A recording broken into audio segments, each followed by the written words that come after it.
मेरा नाम शिवयोगी सिद्धलिंग शिवाचार्य, काशी पीठ से मैं दीक्षित हूँ। काशी से। काशी से। संसार में क्या है? अन्न ही प्राण है, प्राण ही जीव है, जीव ही शिव है। संसार में हर प्राणी अन्न खाता है, उसके अंदर प्राण दौड़ रहा है। प्राण दौड़ रहा तो जीव दौड़ रहा है। ठीक है। और जीव जब तक दौड़ेगा तब तक शिव घूमता रहेगा, है ना? बिल्कुल। हाँ, इसीलिए इस संसार में अगर जानना, निराकार और साकार भगवान दो रूपों में है। कोई व्यक्ति कहता है खड़ा होके, भगवान यहाँ बैठे, ऐसे बैठे हैं, किसका ध्यान कर रहे हैं? भगवान किसी और को ध्यान नहीं कर रहे, अपने अंदर, अपने अंदर ही। इसीलिए कोई बोलता है ना, व्यक्ति जब साधना करना है तो अपने अंदर महसूस करो। बिल्कुल। अपने अंदर देखो, बाहर मत देखो। हम भी बोलते हैं ना, आंख बंद करके देखा तो भगवान दिखेगा, आंख खोल के देखा तो संसार दिखेगा।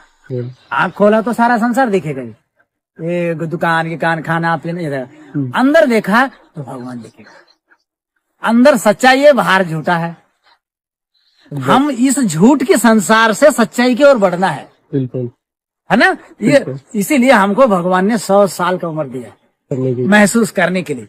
अगर वो इसको कम पड़ता है तो भगवान ने उसके लिए और बढ़ाने का क्षमता दिया उसके अंदर। बिल्कुल। वो कैसे? साक्षी भाव से। साक्षी भाव से अपनी उम्र की बदलाव कर सकता है व्यक्ति। बिल्कुल। हाँ, ठीक है।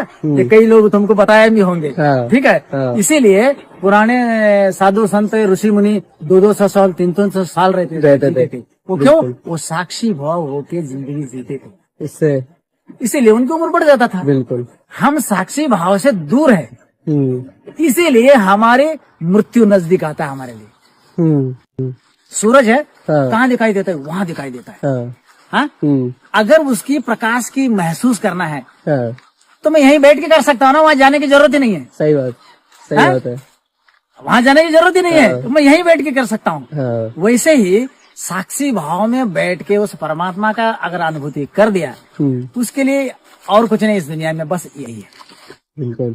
ये बाकी तो साकार रूप में हम संसार में पूजा पाठ, नाना प्रकार के क्रिया क्रिया, ये साकार है। साकार से निराकार की ओर बढ़ना होता है, यही मोक्ष है। और जैसे एक बच्चा होता है, बच्चा पहला क्या होता है? निराकार स्वरूप होता है, वो जानता नहीं है ये बच्चा भगवान स्वरूप है यार। बिल्कुल। वो जब बच्चा बड़ा हो जाता है वो साकार बन जाता है, और फिर वो बड़ा होने के बाद फिर उनको निराकार की ओर बढ़ना होता है। बुढ़ापा, अगर तुम्हारे सामने कोई बूढ़ा आदमी तुमको गलत बोला, उसको क्या बोलोगे तुम? ये छोड़ा यार, बुजुर्ग है, भगवान बना, चलो हमारे महापुरुष है, बोलते हैं ना। वो कौन है? वो भगवान के स्वरूप है। बच्चा और बुढ़ा ये दोनों ही साक्षी भाव में होते हैं, लेकिन जवानी जो है, जब से वो अन्न खाने लगेगा, अन्न छोड़ने तक ये साक्षी भाव में नहीं रहता, ये संसार में रहता है। बस ये है, माया में रहता है। माया में रहता है। तो ऐसे माया में रह के भी नहीं रहना कर सकता है। कैसे करेंगे? जैसे राजा जनक ने किया था, वो घर में था, राजा था, लेकिन महान योगी थे। मैं बोलो ना, जो साक्षी भाव में रहे उसी का नाम योगी है। भगवान शिव कहते हैं पार्वती को, हे पार्वती, इस संसार में ये जो साक्षी भाव जान लिया, उससे बड़ा कोई योगी नहीं है।